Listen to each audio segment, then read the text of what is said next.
Good morning, good afternoon. Welcome to today's presentation, Innovations in Improving Access to Healthcare, the Water Well Project. Before we begin our presentation today, we would like to begin with an acknowledgement that N4 is hosted at CHEO, which is located in Ottawa, Ontario.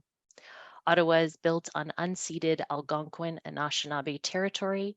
The peoples of the Algonquin and Anishinaabe Nation have lived on this territory for millennia, and we honor them and this land. Their culture and presence have nurtured and continue to nurture this land. We also honor all First Nations, Inuit, and Métis peoples and their valuable past and present contributions to this land. My name is Colleen Drake. I am N4's Project Engagement Coordinator. I will be hosting and moderating today's presentation with my colleagues and co-hosts, Mariah Maddock, Team Lead Knowledge Generation and Mobilization, and Andrew Tomeyer, Education Coordinator, who will be behind the scenes monitoring the Q&A box today. I am now pleased to introduce you to today's presenter, Dr. Linny Kimly Phuong of the University of Melbourne. I'm going to ask Dr. Phuong to turn on her video as I introduce. Welcome. Hello. Dr. Linny Kimly Phuong is the founder and board director of the Water Well Project. Linny is the daughter of refugees. Her parents were Vietnamese boat people who migrated to Australia in 1979 after being granted refugee status by the United Nations Humanitarian Program. Outside of the Water Well Project, Linny is a pediatric infectious disease physician and PhD candidate with the University of Melbourne Department of Pediatrics, studying invasive pneumococcal infections in children. Personally, Linny has received recognition with awards for her work with the Water Well Project, including the Australian Medical Association Doctor in Training of the Year Award in 2017, Victorian Premier's Volunteer Champions Award Leadership category in 2016, and Young Australian of the Year Victorian State finalist in 2013. I just have a few housekeeping slides that I'll run through. Today's session is being recorded and will be uploaded to our N4 platform. We will share this with you as soon as it becomes available. Should there be technical issues during this presentation, we'll inform you with details for an alternate makeup session. Before we begin today's event, I would like to take a moment to introduce you to the platform features to help enhance your participation experience. Throughout today's session, we invite you to write your questions in the Q&A window. We know that sometimes many of you might have the same question or be interested in a particular response. Today, you have the option of upvoting a question. Please upvote questions you're interested in hearing the answer to, and we will prioritize those questions for our speaker. With that said, let's jump into today's presentation, and I will pass the virtual podium over to Dr. Phuong to take it away. Thank you, Colleen, for that introduction, and thanks, N4, for having me. Good morning. I am coming to you from Wurundjeri country in Australia. So I'm in Melbourne. I'm just going to start sharing my screen. Okay. So essentially what I'm going to be talking about today is the Water Well Project, but I'm going to give you all a little bit of a journey as to why the organisation came to be and a little bit about my background and perhaps my motivations for starting it. And I'll talk about some of the learnings that we've had along the way as well. So really this is about an innovation in healthcare, and this is currently running across 3 states across Australia. So Victoria, New South Wales and Tasmania. And to give you some context as to where I'm talking about and where I am, this is the world map. And you guys in Canada, so thank you again for having me. And I'm here in Australia. To zoom in on Australia, this is us. So I'm in Victoria in Melbourne. As I mentioned, we are an organisation that runs in 3 states, so New South Wales, Victoria and Tasmania currently. as you may associate with Australia, the Australian flora and fauna, so kangaroos, wombats, koalas and the like, and the Matildas, who unfortunately lost last night at the World Cup against England, which I think we're all going to be recovering from today. So I guess really just in terms of Australia as a country, I think similar to Canada, we have been accepting refugees and asylum seekers, but I don't think that it is anywhere near the numbers that your country has been. And we've always been in admiration of Canada and what your government do for new arrivals. In terms of the arrivals that we have, they come from places like Myanmar, the Middle East, so Iraq and Syria, Africa, Afghanistan, Pakistan, Iran. They're sort of our main ones. And I guess to kind of come back to my story and where this all sort of came from, my parents, as Colleen mentioned, were Vietnamese refugees to Australia. They arrived in Australia in the late 1970s. And this is them outside the Housing Commission flats in Melbourne. And I remember growing up and hearing about the story of them coming on a boat and ending up in a refugee camp and not really understanding what that meant. And so, as I got older, I talked to my parents and, I pulled up Google Images at one stage and my dad said, oh my goodness, like that's the boat. Like, that is the exact boat that we came on. It was a fishing boat. It was not meant for no more than 40 individuals. And on the day that they left the Vietnamese shores, there was 200 people sort of packed in, and he describes it as being packed in like sardines within this boat that travelled for 3 nights and 4 days and arrived in a Malaysian refugee camp. So fortunately, my parents' story had a good ending in that they were accepted by the United Nations, and they were eventually flown to Australia to build a new life for themselves. And, this is where they essentially said that they were going to, build a life for themselves, but also have a family and ensure that their family had opportunities. And so I think in terms of that initial Australian immigration, there was a lot of talk about, how grateful they were that the current government at the time was so supportive of Vietnamese refugees in particular. They were given housing, they were given access to learning English, and they were kind of, I guess, shown around, and there were some amazing volunteers in the community who showed them, public transport. They showed them how to sort of be in Melbourne and be an Australian. And so that's kind of what we grew up with. So my parents had this really strong notion of giving back to society because they had been helped when they arrived here. So this is myself and my sisters growing up.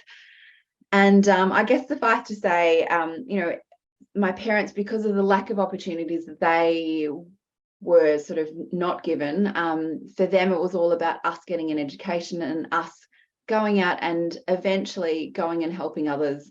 So I'm the older sister. I ended up becoming a pharmacist initially, and then became a doctor, and started the Water Well Project, which I'll tell you all about. And my 2 sisters work for the WHO and the United Nations as well. So I guess my parents' little mission succeeded, and we all ended up in helping professions. And I guess in our own ways, we're trying to give back to society.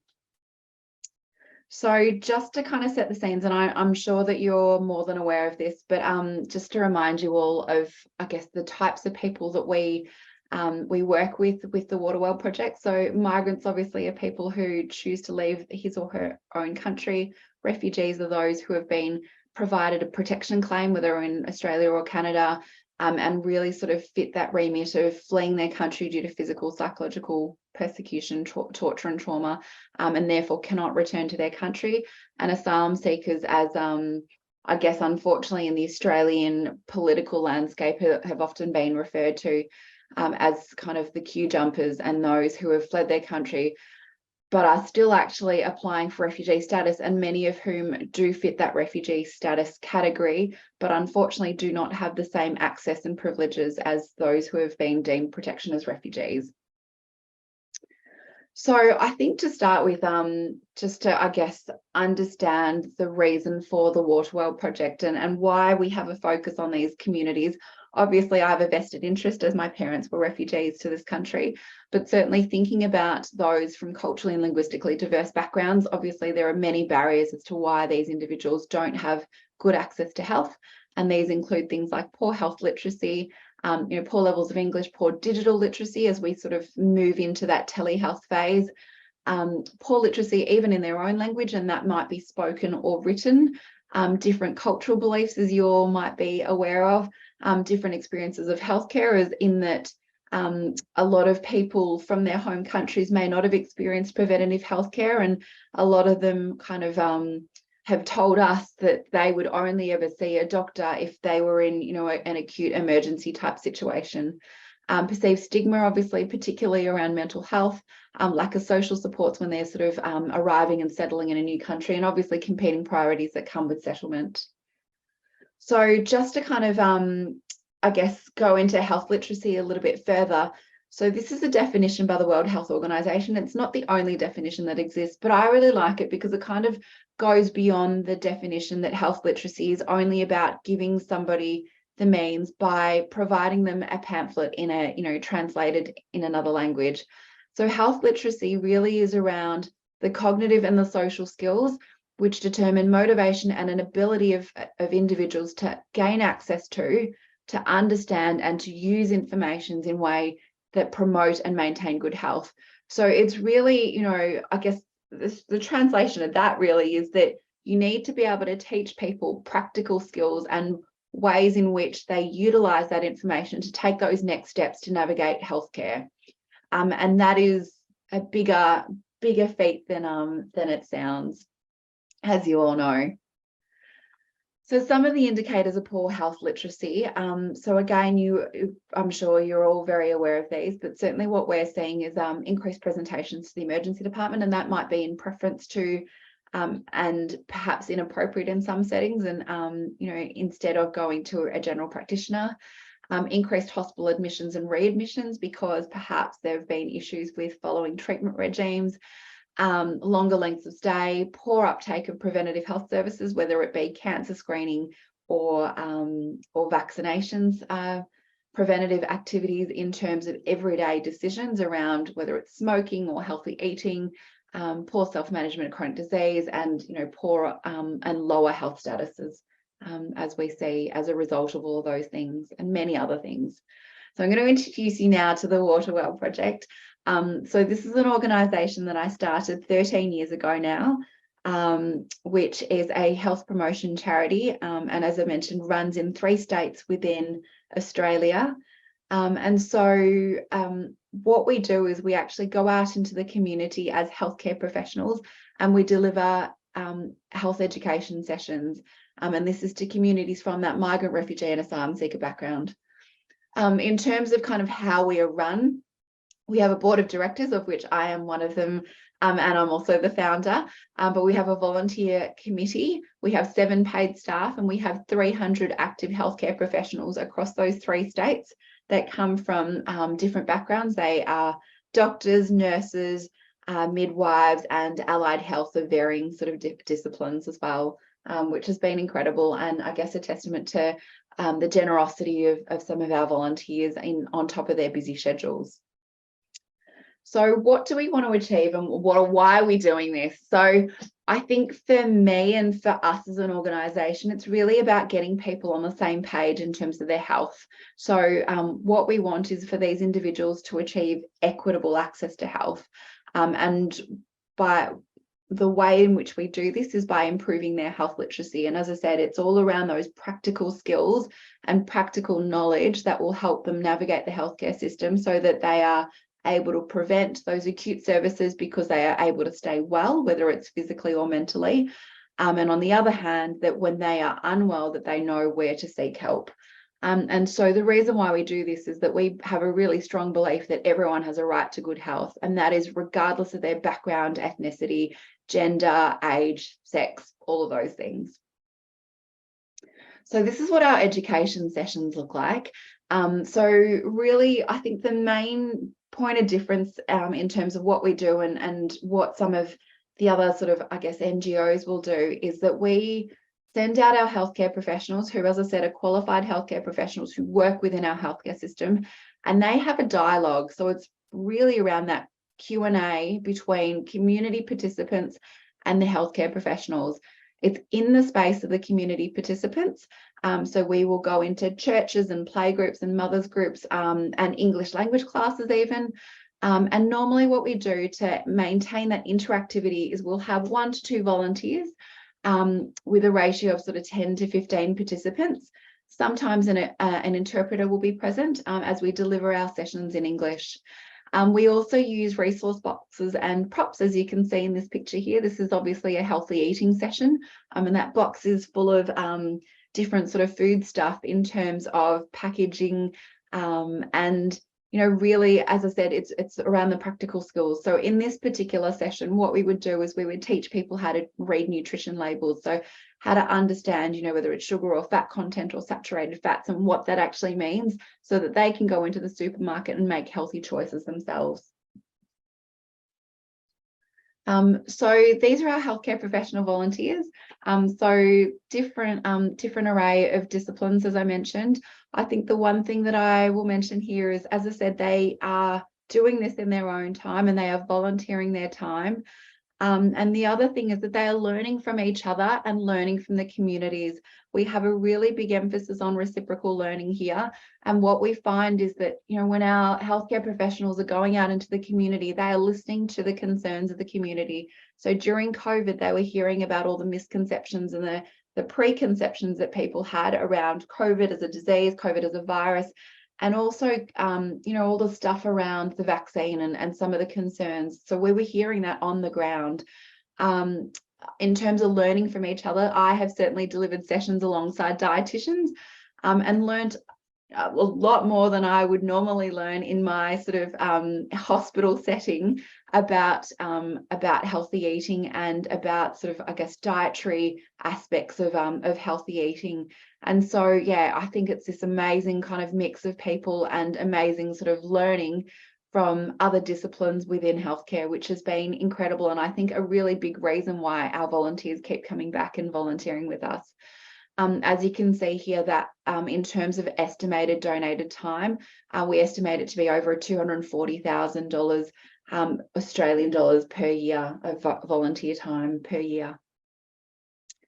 So these are, this is, I guess, examples of some of the sessions that we delivered in 2022. And obviously coming out of the COVID pandemic, you can see that mental health and wellbeing is a really big concern for communities. And so I should mention that the way that sessions come to us is that community organisations will come to us and they will refer their community groups. So they will say, we have a women's group, they meet every Wednesday, they're of childbearing age, and their main concerns are X, Y, Z. Could you please have, could you please send in your doctors and healthcare professionals to talk about antenatal care, for example? And that's what we will do. So you can see in 2022, obviously mental health and wellbeing was a really big priority. Women's health is a really big priority because a lot of the community groups and the groups that meet, obviously outside of Waterwell, tend to be women. And you can see as a contrast that men's health is quite low down the list. And again, that's because there are very few men's, I guess, formal men's groups. And so where we capture males in our sessions is in the gender neutral topics. So, navigating the Australian healthcare system, for example, healthy eating, nutrition, heart health, and all of those other types of sessions.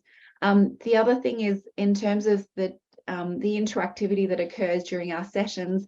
The other really popular session is navigating the Australian healthcare system. I know that would be very different to the Canadian healthcare system, but certainly the things that we talk about in this session are the practical skills around, when you get to a doctor, what do you do? What things do you bring along that would help that, healthcare interaction? How do you call for an ambulance? So in Australia, we call 000. What do you do once you've called the ambulance? Like, how do you prepare the household so that the paramedics can get into the house and do what they need to do? All of those sort of things. So the emphasis really is on that practical exchange of knowledge. So some of these these are some of the partner organisations that we work with. And really what I just wanted to demonstrate here is you're probably not familiar with these names of organisations are that we work across the spectrum of healthcare, social kind of support organisations and education. So there are primary schools and TAFE, so technical university type arrangements where people are learning English. There are refugee and migrant support centres, and there are community groups as well as kind of health services. So CoHealth and a few of these other organisations literally provide healthcare to communities from migrant, refugee, asylum seeker backgrounds. And so what we do, I think, is that we work with these services and we supplement and complement the services that already exist so that they can do what they do best. So they can, help with the employment and the housing, and they can do the literal healthcare interventions, or they can, teach English. So I think that's where the partnerships work really well here. In terms of supporters, again, this is just to give you a flavour of how we are funded. So we're funded by local and state government, and we have some philanthropic grants as well. We had quite a few sort of government grants throughout the pandemic because of, I guess, what we were seeing in terms of the health disparities that were occurring with these particular communities with COVID. And we have, some pro bono supporters as well. So we've had some amazing kind of legal support. We've had strategic support, and we've got some really amazing support with translating interpreting services. So they provide us with interpreter support Monday to Friday, business hours, so that we can have a face-to-face interpreter during our sessions, which has been incredible. This is a slide just to show you a little bit about, I guess, our growth and our reach so far. So as you can see in terms of our numbers, so we have delivered almost 1,400 sessions to date over the last 12 years. And we have reached over 20,000 community participants to date. You can see here, so the blue graph is the number of sessions, and the orange numbers are the cumulative number of sessions as throughout time, and number of participants. And you can see really that we've started really small. So initially when I started this, it was myself and a couple of friends, and doctor friends, I should say. And in the first couple of years, obviously, we had zero funding. So we ran a couple of fundraisers, and we had, I think, $1,000 in our bank account to start with. And we knew that with interpreters, so at the time, an interpreter face-to-face was about $150. And so we were going to run out of money very, very soon. And we had, at that time, I think we were working with 2 community organisations. So we weren't going to be in business for very long. And so certainly some of my colleagues and some of the partners that got involved very early on were very smart and said to us, you need to have deductible gift recipient status, which in Australia means that we have donation available status. And from there, we were able to springboard and get grants. And so I think we had our first $10,000 grant in the first year. And from there, we were able to pay one part-time staff member who was able to help sort of do that liaising between the volunteers, the interpreters, and the community groups. And then from there, we were able to build momentum. So we started as just doctors. We brought on allied health and nursing, which has been so important for our growth. And then from Victoria alone, we became a 3-state organisation, and I guess registered as a national organisation. In terms of some of the language groups, and this is kind of, I guess, a picture of, or a snapshot of some of the migration, countries of migration rather, to Australia. So this might be very different in Canada. So Dari, obviously, as a representative of the Afghani population, Arabic, Vietnamese, Mandarin as some of the more established and longer term community groups. Farsi or Persian, Khmer from Cambodia, obviously Cantonese, Hakachin and Karen from the Burmese population. So, obviously this changes from year to year, but certainly it is as I said, a snapshot of some of the countries that these people are coming from. So here are some more pictures of some of our sessions in action. So you can see here that they're different sort of ages and different types of individuals at these sessions. And hopefully you can see here also that we've got some props from our sessions as well. So this one here, I think, is another healthy eating session with some real fruit and vegetables in the picture as well. Here you can see a couple of the models that we bring along. So some examples of some really great props that we have are, a women's health session. We'll have a pelvic model that will pop on one of the tables, and people, come along and have a look and fiddle with all the little bits. We'll pass around, pap smear brushes, which always gets the conversation going. In some of our mental health sessions, we will do interactive things, like we'll teach people about sort of mindfulness, I guess, relaxation type exercises. We have kind of visual cues in terms of, we try and make it really interactive. We'll have some of the things, we'll have symptom cards. So we might hold up symptom cards and talk about, what do you think depression or mental health looks like? When we work with some of the younger groups, we'll have different sorts of props. So going back to that healthy eating session, what we do within schools is we'll play games like the traffic light game. And so if for those of you who haven't heard of the traffic light game, what this is we place 3 large cardboard circles on the ground, a red, an orange, and a green circle, and we get kids one by one to go to the prop box and pull out a food item and put it on one of the traffic lights. So red being bad food, green being great food. And people, the kids one by one sort of come out and do that. And that's a really sort of engaging activity and a way to kind of, I guess, get the room moving, but also kind of talking about good and bad food, which is a lot of fun. So in our sessions, we try to provide resources, and as much as we try to steer clear from printing out things and having things that people take home, a lot of these communities really do appreciate take-home resources because they want to discuss things with their family and with their communities. And so we have little tear-off sheets that we provide. And so these are a couple of examples. So navigating the Australian healthcare system, it's, what types of things do you need to think about? So when you go into the doctors, the pharmacy, the hospital, the emergency department, some ways to look after their mental health and well-being. This is an age, so ages and stages, women's health screening. So, when you're at this age, think about doing this. When you're at this age, go think about cancer screening, etc. So we've got a few really useful handouts that we provide, and certainly they are in English for the moment, but we will think about whether or not we need to think about translated items. But certainly these have been really useful so far. Just to give you an idea of, I guess, where we've been and sort of some of the growth and recognition that we've had.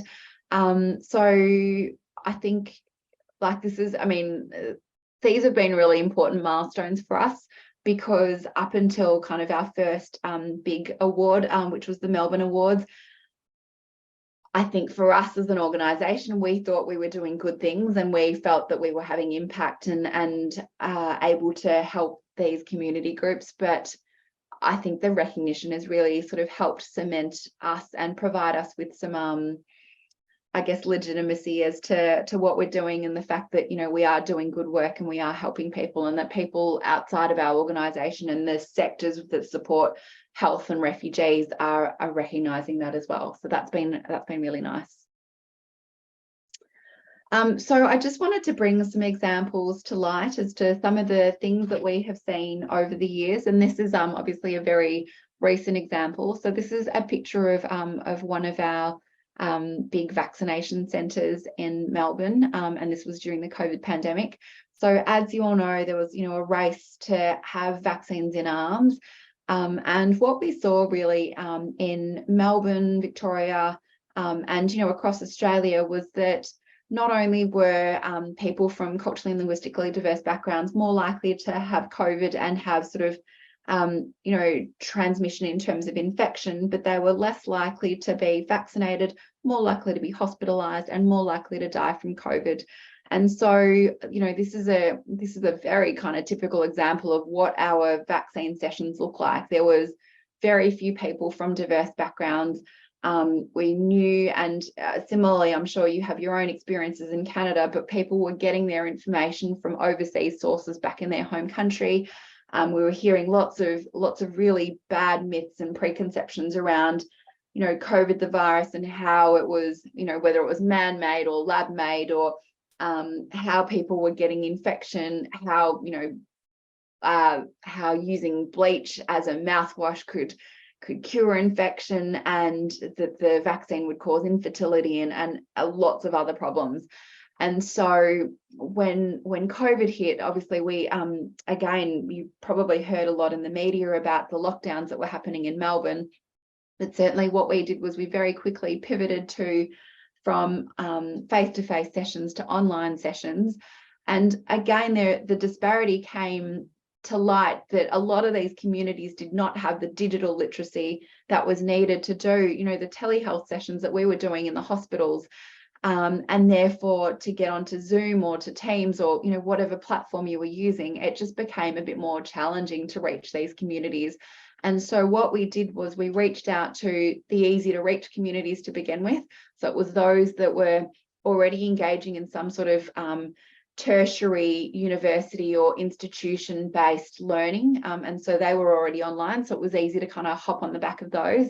And then in terms of the more elderly groups, I guess as time went on and people were able to congregate a little bit more in terms of family units, we had some of the elderly groups tune in by having family members help them, and we would send them out, detailed instructions as to how to get onto Zoom and how to link into one of our sessions, so that we were able to provide that timely information. Because at that time, the public health restrictions were changing so quickly. And I'm sure you've had similar experiences in Canada, but it was things like the number of people that were allowed in your home was X, and then it was then there was a 5-kilometer radius and then a 10-kilometer radius, and all of these things. So things were changing very, very quickly, and there was obviously a lot of fear and a lot of misunderstanding around why these things were happening. And so it was really important that we were reaching these communities.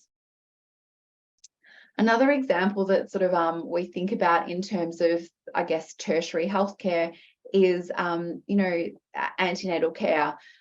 And so I think that within some of the public hospitals that I've worked within, one of my bugbears is this stamp called the failed to attend stamp. And when we had paper records, when we're not on electronic medical records, we were using the stamp to indicate when people weren't coming to their appointments. And so at the end of the clinic, we'd have a pile of between 5 and 10 individuals who hadn't come, and we'd get this stamp out and stamp it. And it was a bugbear to me, because firstly, I didn't like the wording, failure to attend.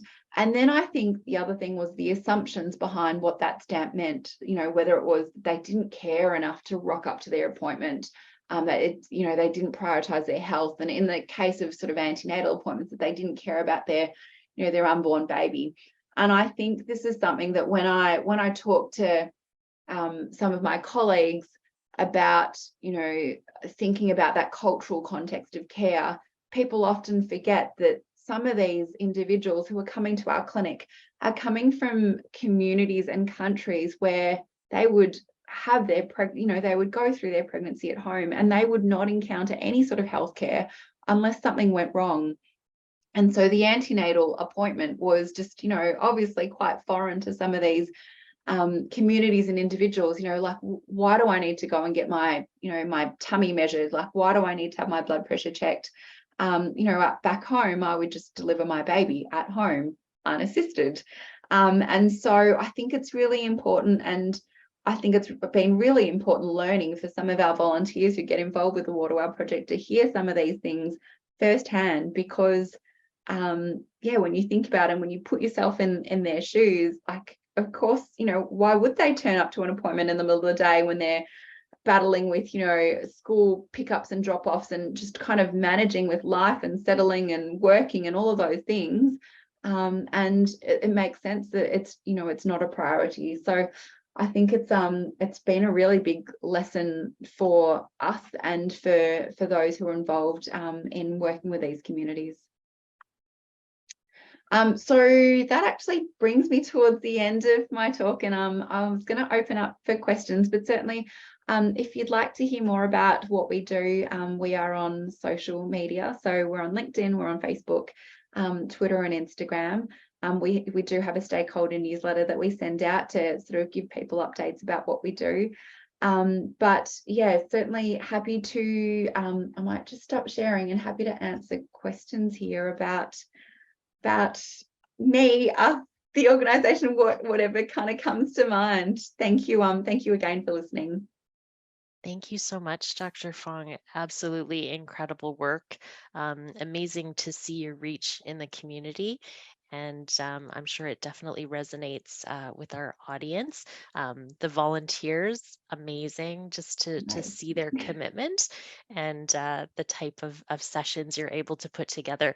I love seeing all those images. I had commented on that before. So thank you so much for sharing that with us. It's great to see what's going on in Australia, and we definitely have some questions coming in. So let's jump right into those. Let's go for it. So for these session topics, is a facilitator's guide used to lead the session, or is the content discussed based on participant questions? That is a really good question. So what we do, because we know our healthcare professional volunteers are really busy and they've got, they've got their day-to-day work, and often people will slot in doing a session between their work. So what we do is we have a topic template that we have for every common topic that we would deliver. And it has kind of, I guess, a guide in that it has headings of things to talk about. And it has some suggested activities in terms of like that interactive stuff. And it will also kind of allude to things in the resource box, whether it's, like those symptom cards that I talked about in the mental health sessions, or talking them through a relaxation exercise, and also kind of some handy resources that we can kind of pass on to our community participants too. So as much as possible, we try and allow our volunteers to literally just turn up to the session and have, a template and a box ready to go. And it is a very much community-led session. We talk about our volunteers being facilitators. So they open up the conversation and we really kind of follow the lead of wherever the topic and the conversation goes. Sometimes we'll go in and people will just share stories, and that is absolutely fine. For us, it's really about that engagement and getting people to open up and talk about, whatever topic is kind of the topic of the day. So I think that's really nice, and that's really unique about our model. We certainly know that people in the community come from different backgrounds, in that, sometimes there are doctors and nurses from their home country, right. And it's great when they share, their learnings and their experiences of whatever condition we're talking about. So yeah, it's really nice. Fantastic. And sort of related, this question is just asking about some of the resources that you have. So will you be sharing those? And obviously we're happy to share those with our members if it's that you'd like to do. They are questioning one specific resource. So the navigating the healthcare system, the mental health well-being for women's health screening. They had jumped on your website and just couldn't find that one. So that's one of interest if that's one we could potentially share. Absolutely. Yeah, we can have a look into that for sure. But yeah, no, they are, I guess, carefully curated by our team, and certainly the resource boxes. We're always taking feedback from our volunteers as to what's useful within sessions. So what is going to add that extra interactive or practical element to what we do. And so we're always kind of adding things to our boxes, which is nice. But yeah, resource wise, there are certainly some resources that we're happy to share. Fantastic. And this question is just sort of a question related to, where did the name come from? The Water Well That Project. Is a very good question, and I should have mentioned that at the start. So really for us, and I guess hopefully it'll make sense to you, but we back in sort of traditional communities, we know that there are people would gather around either a water pump or a water well or a river, and that was often a place of exchange in terms of information, and I guess really just kind of their daily gossip. And so what we wanted was to create that same space, because we are going out into the communities. We wanted to create a safe space for people to have conversation. Okay. And so, also, the water well, but also a play on the word well and health. So it's really about that kind of communal aspect and that safe space for people to have a dialogue. Absolutely ties into your work. I can see how Yeah. it would be a great title. Um, what do you see as the top barriers or obstacles to achieving good healthcare? I know you had sort of listed that on one of your first Mm. slides. What did you sort of see as some of the top Yeah, so I barriers? think so for myself, so I work within a tertiary pediatric hospital, and so I think for what I see within my setting, certainly the language is a really big barrier. And then if you Mhm. think about your hospital setting or your healthcare setting where you work, I think it's always interesting to think about if you didn't understand the language, what do the signs and what does the physical location of the hospital or the clinic room actually say to you if you can't read any of the words? So I am often amazed by the number of people who get to our particular hospital, because when you drive past, it looks like a corporate building. It looks like an amazing, shiny, very pretty building. And the words are out there. It says hospital, but if you can't read it, and certainly in other countries, we know that people use the cross as a symbol. Right. Um, so I find it really fascinating that people are able to wayfind all their way to a hospital to get to physically walk through the doors and then find where they need to go. So I think that is a really big barrier once you understand that you need to get to healthcare. But before that, I think it's all those things that I talked about, all those pre-ideas and understandings of what they might have experienced before. So as I said, a lot of people would not access preventative healthcare because that was not a thing back in their home country. Vaccinations and cancer screening would be a privilege if at all. And so the fact that in Australia that we say you need to be vaccinated to go to school, you need to, when you reach 55, you need to have bowel cancer screening, or you need to have mammograms and those things, it's a completely foreign concept to these individuals, and that makes sense. So I think there are definitely cultural barriers and that previous experience to healthcare. And then in the mental health space, I think there's a lot of stigma, Right. unfortunately, and that Yeah. is still quite pervasive in so many ways. And that stops people from coming forward for care because they don't want to be stigmatized, and they don't want they are in some ways in denial because they don't want their family member to be labeled with a diagnosis because of what that might mean. Absolutely. And it's like we rehearsed this, Dr. Fong. The questions are just sort of coming together with what's in our Q&A box. Yeah. There is one related to mental health. So I'll lead into that one since we're Yes, on go that for it.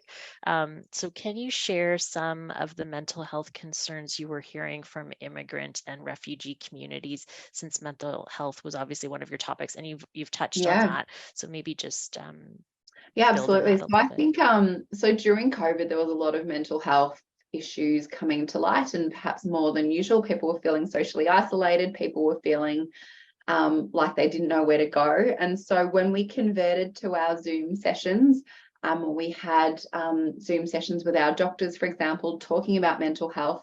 What we found in some groups was that I think because our volunteers, obviously are self-subscribing to this and they have a genuine interest in helping these communities, hopefully all of us are really friendly and approachable and engaging.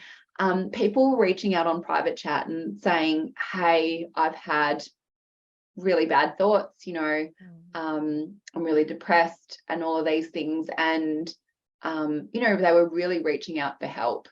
And so for us as an organization, and for us to protect our volunteers, obviously we have, a whole procedure and protocol around, how we would manage these incidents and scenarios.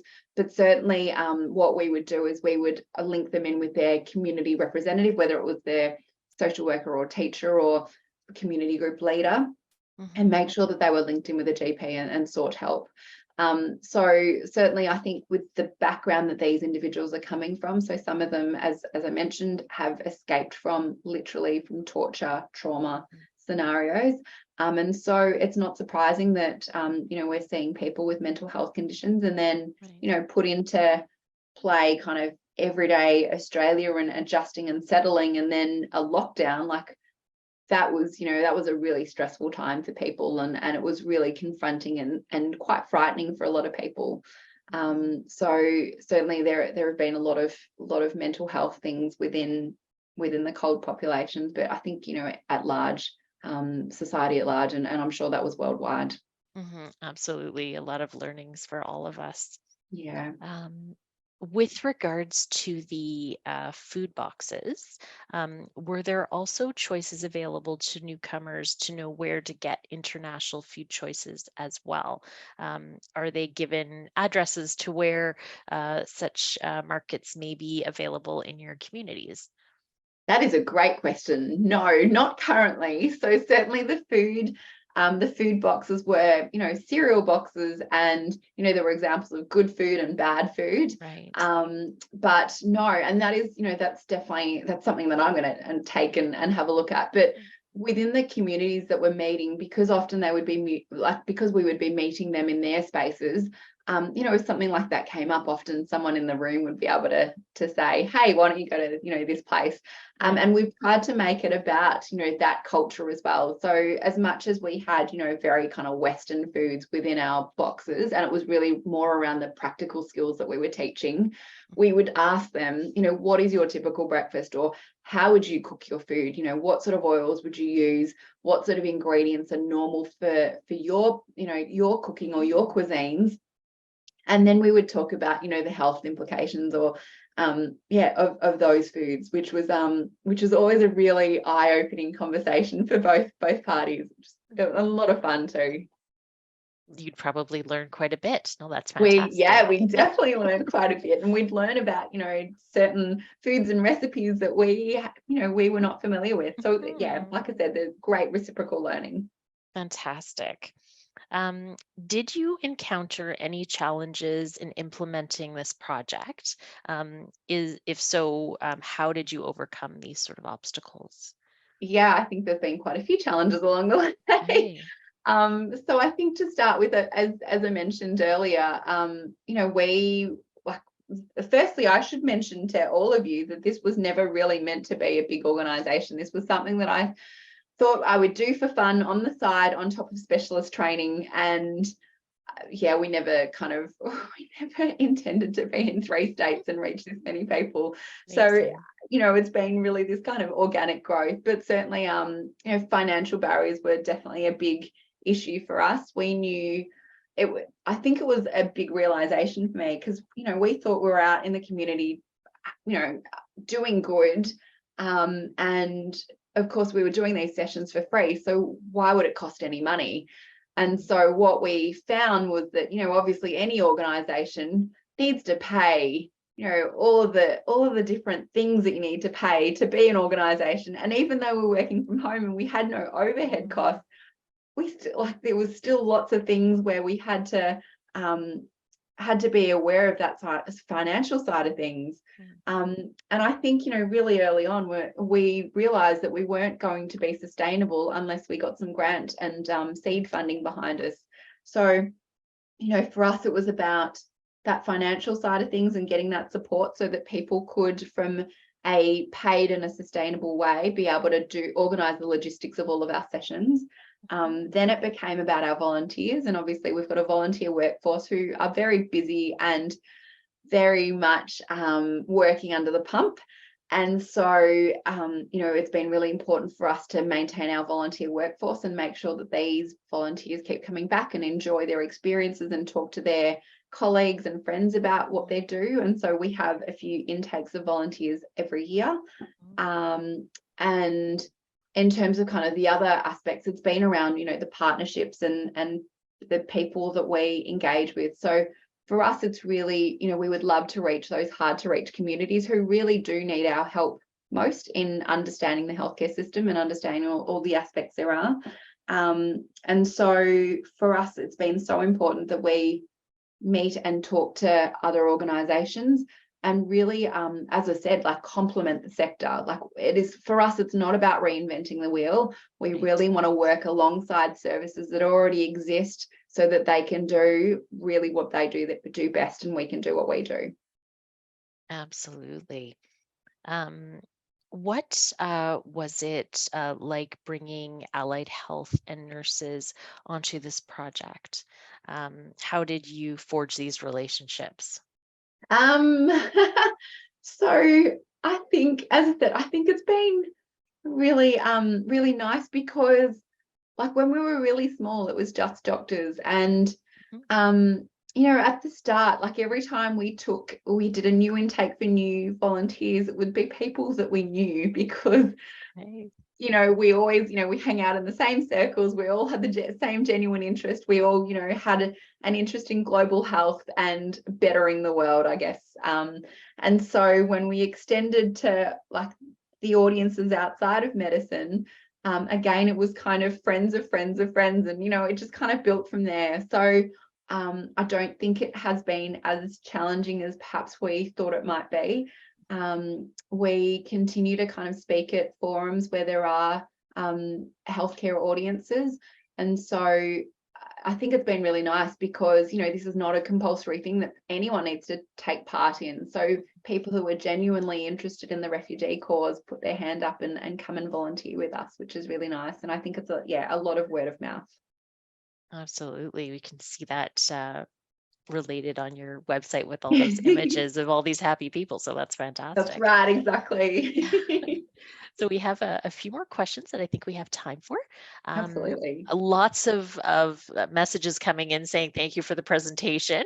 And this one is just asking if you can speak to the extent potential for this project to be expanded to more national, international healthcare programs to better support immigrant and refugee Mm. populations. Yeah, like I said, this was never a mission to do anything beyond helping some communities. But I think the thing with the Water Well project is it's a very scalable model. Like what we do is very much it's scalable in so many ways. It's really about the fundamentals of what we do are we get our healthcare professionals out into the community and we link them with communities, and that whole referral system of community organizations coming to us means that there's obviously a need and there's a demand for health education, but from reputable sources as well. Right. And so for us, I think it has taken us some time to build that community trust, and I think that's really important when you are engaging with communities. Absolutely.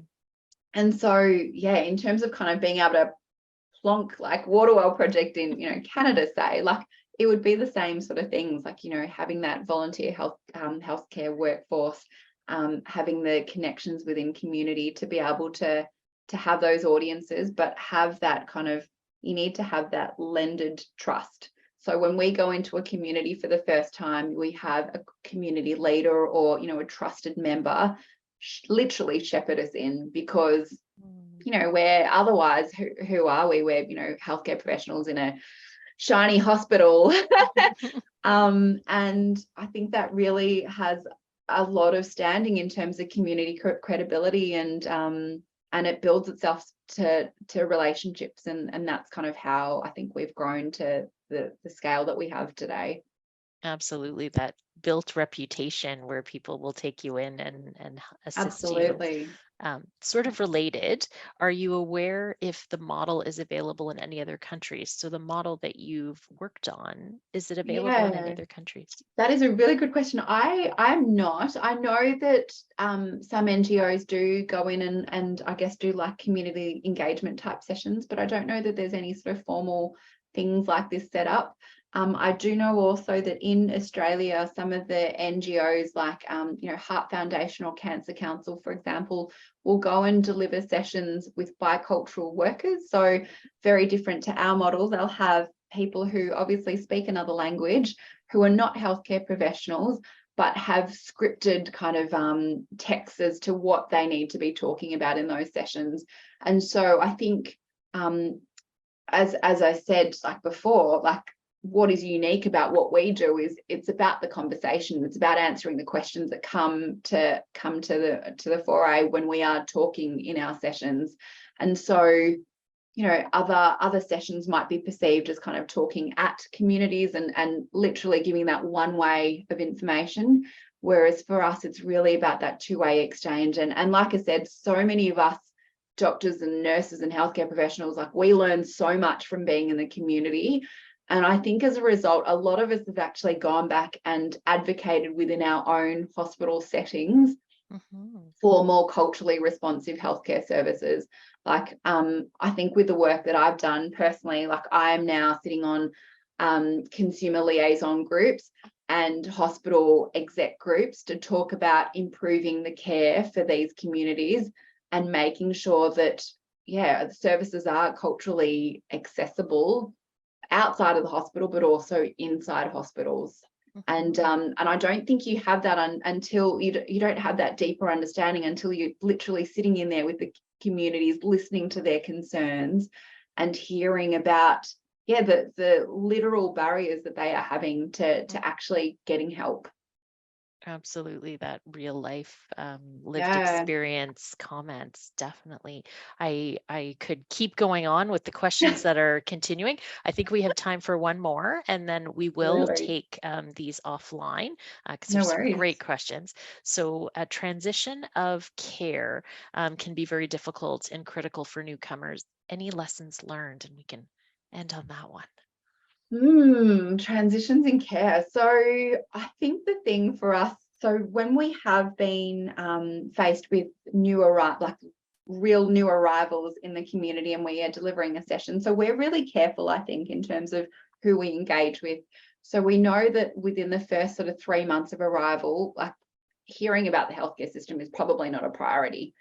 So a lot of the time when we are engaging with communities, they have been in Australia for a certain period of time. They've at least hopefully have a roof over their heads and are aware of perhaps some of their local surroundings. And so when we do encounter these individuals who are new arrivals, what we try and do is we try and provide them a local context of where they are. So you live in this suburb, your nearest GP is probably, is here and they speak these languages. Right. Your nearest hospital is here. And then it's really literally that navigation of healthcare system. This is here when you need this. This is here when you need this. When you need to think about this scenario, this is where you go. So this is, again, like, why it's so important that we work with our community partners, because they are, often the social worker or the teacher or the community group leader who knows that group, but also knows the local area that they are in. So they're often able to help us as well in terms of navigating that group. And that's, that's so important. Again, it brings it back to that practical knowledge, because we could talk generics. Yeah, there's a hospital and there's a, there's a GP and there's a physio and a pharmacy, but actually, what does it mean for that particular individual in front of us? Absolutely. Well, thank you so much for taking part in that discussion and for taking part in today's presentation, Dr. Phuong. And I also send a big thanks out to our audience for joining us and engaging with us today. You're welcome to join us again at future events. And with that, I'll just pop up our closing slides, and then we'll just give you a moment to do one last little chat once I've gone through those, Dr. Phuong. So thank you so much, and bear with me while I pop these back up on the screen. No worries.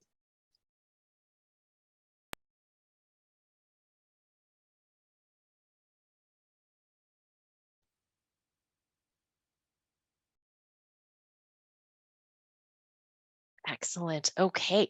So as I mentioned, if you missed any part of today's presentation or would like to watch the session again, we will post the recording on the N4 platform within the next week. We want to continue, obviously, the dialogue and discussion that we started today with Dr. Phuong. So we'll be moving any unanswered questions to Meeting Place, and those questions will be answered there. We also have several curated resources related to today's presentation and some that were flagged in our Q&A session. And we'll find those and place them in our resource toolkit. A link will be shared with the on-demand version of this discussion. So if you haven't yet, please sign up for newcomernavigation.ca for all those resources and learning opportunities. And like I said, following today's session, we will invite you to complete a survey to share your feedback with N4. These surveys are very helpful and give us an opportunity to understand what topics are of interest to our audience. So we kindly ask you to follow that link. If there's please check out the N4 mobile app available on Apple and Android devices through the QR code here, or by going to newcomernavigation.ca/iOS for Android. Thank you again, and we hope you can join us again for a future N4 webinar. And with that, I'll hand it back to Dr. Phuong if you have any last words to share with our audience. Yeah, I just wanted to thank everyone for coming along and listening to me talk about the Water Well project. It's been an amazing opportunity to share with you. And I was saying earlier that I was excited to be presenting to my first international audience. So lovely to be speaking with you all. It's been an absolute privilege. And please reach out if there's anything that we can help with. Thank you so much, Dr. Phuong, and have a lovely day. Thank you. Thanks, everyone.